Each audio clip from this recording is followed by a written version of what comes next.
अगर Barcelona Erling Haaland को अचानक साइन कर ले तो क्या होगा? अगर मैनचेस्टर यूनाइटेड किसी विंगर के लिए 80 मिलियन यूरो खर्च करने के लिए रेडी है तो क्या प्रीमियर लीग की तस्वीर बदल जाएगी? और वीडियो में अंत तक बने रहिएगा क्योंकि लास्ट वाला जो न्यूज है वो बहुत ही जबरदस्त और बहुत ही तगड़ा वाला न्यूज है मेरे भाई लोग। तो आप लोग वीडियो में अंत तक बने रहिएगा और वीडियो को लाइक कीजिएगा। तो सबसे पहले बात करते हैं एर्लिंग हॉलैंड के एजेंट और बार्सिलोना के बीच जो जुआन लापोर्टा के बीच बात चल रही है, क्या ये न्यूज सही है? क्या बार्सिलोना साइन कर सकती है अर्लिंग हॉलैंड को? क्या उसके पास इतने पैसे हैं? क्या फाइनेंशियल सिचुएशन है बार्सिलोना के पास? उतना मेंटेनेंस किए हुए है वो? क्योंकि अभी तक तो हम लोगों ने देखा कि पिछले विंटर विंडो में या ट्रांसफर विंडो में पिछले बार बार्सिलोना के पास पैसे है ही नहीं थे, वो प्लेयर साइन कर नहीं पा रहे थे रजिस्टर मेंटेनेंस की वजह से। जोआन गार्सिया को उन्होंने जो गोलकीपर लिया था उसको बहुत मुश्किल में साइन किया था, तो क्या अर्लिंग हॉलैंड को साइन कर सकते हैं? ये तो अभी अर्लिंग हॉलैंड के एजेंट और बार्सिलोना ही जान सकते हैं, क्योंकि बार्सिलोना के पास मुझे नहीं लगता कि इतना अर्लिंग हॉलैंड को देने के लिए पैसा है, क्योंकि अर्लिंग हॉलैंड का जो वेज है वो बहुत ही हाई है मेरे भाई लोग। वो सिटी में 540 के समथिंग वो वेजेज उठा रहा है। तो क्या बार्सिलोना उतना पैसा दे सकती है अर्लिंग हॉलैंड को? क्या बार्सिलोना साइन करने के लिए उसके पास कैपेबिलिटी है?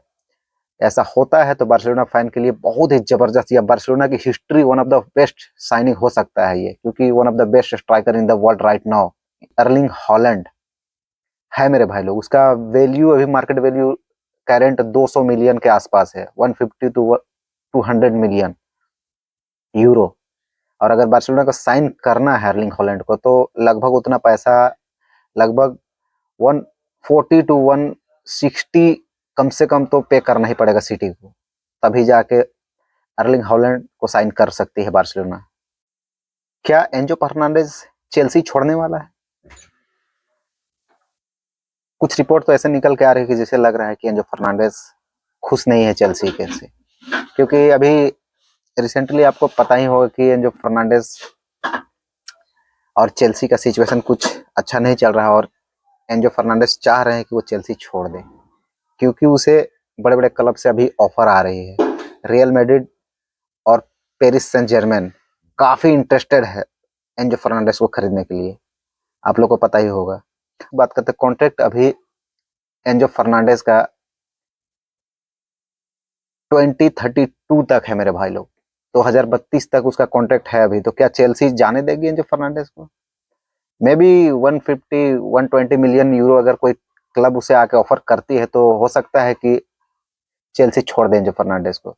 और रियल मैड्रिड बहुत दिनों से एक ऐसे मिडफील्डर की तलाश है जो टोनी क्रूज और लुका मॉड्रिच का रिप्लेसमेंट हो, और हो सकता है रियल मैड्रिड इसके पीछे जाए एंजो फर्नांडेस के, हो सकता है।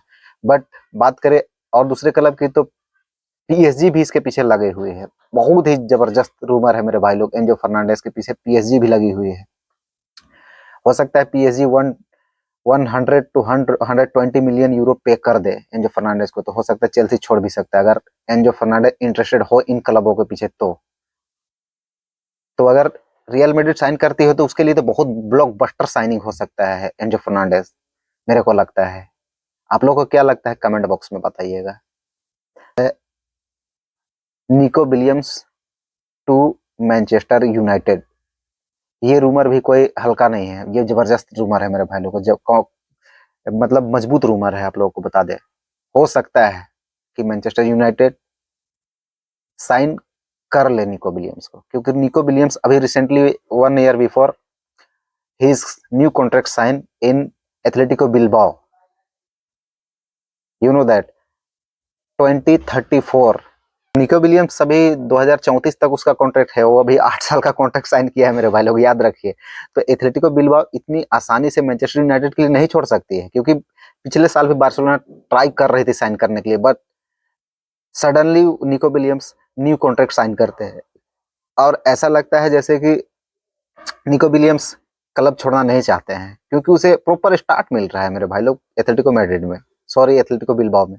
और हो सकता है बार्सिलोना जाने के बाद उसे प्रॉपर स्टार्ट नहीं मिलता, क्योंकि लेफ्ट विंगर के तौर पर अभी रफीनिया भी स्टार्ट कर रहे हैं, मार्कोस रैशफोर्ड भी उनके पास है, डेनी ओल्मो भी है, तो हो सकता है इसलिए वो ऐसा कर सकते हैं। मगर अभी अगर वो मैनचेस्टर यूनाइटेड आते हैं तो मैनचेस्टर यूनाइटेड में मैं ये गारंटी के साथ कह सकता हूँ कि निको विलियम्स को प्रॉपर स्टार्ट मिल सकती है, क्योंकि मैनचेस्टर यूनाइटेड भी चाहती है कि निको विलियम्स को साइन करे, और वो एक ऑफर भी एथलेटिको बिलबाओ के लिए आज या कल में वो रखने वाले हैं 80 मिलियन यूरो का।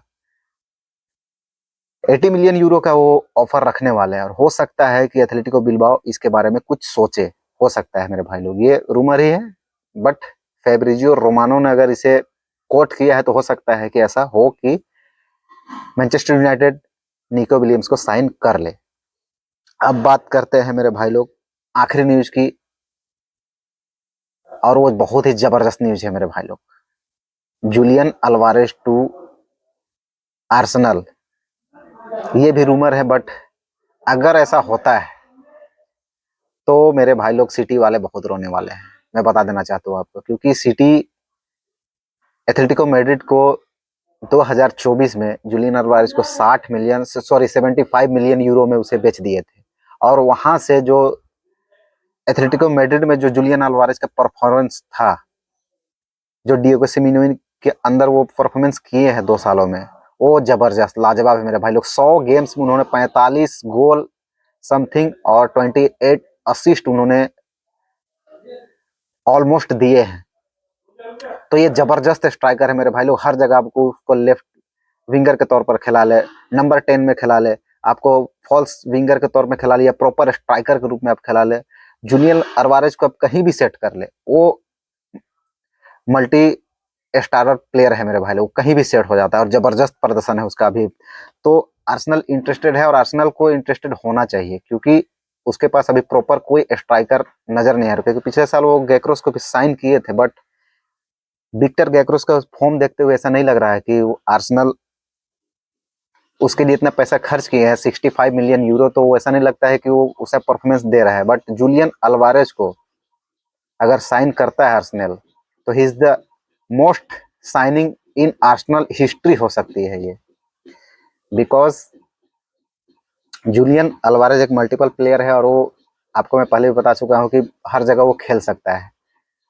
तो इतना आसान नहीं है साइन करना आर्सेनल के लिए, बट हो सकता है आर्सेनल के पास अभी पैसा बहुत है, और ये कम्पीट कर रहा है चैंपियंस लीग के लिए और प्रीमियर लीग के लिए। तो हो सकता है नेक्स्ट ईयर के लिए समर विंडो में अगर वो साइन करती है तो एथलेटिको मैड्रिड भी इतनी आसानी से जाने नहीं देगी जूलियन अल्वारेज को। हो सकता है 140 to 150 मिलियन यूरो उसके लिए मांग सकती है एथलेटिको मैड्रिड, और अगर हो सकता है आर्सेनल साइन करती है, तो मैं पहले भी बता देता हूँ बहुत ही जबरदस्त साइनिंग होने वाली है मेरे भाई लोग, ये बहुत जबरदस्त साइनिंग होने वाली है।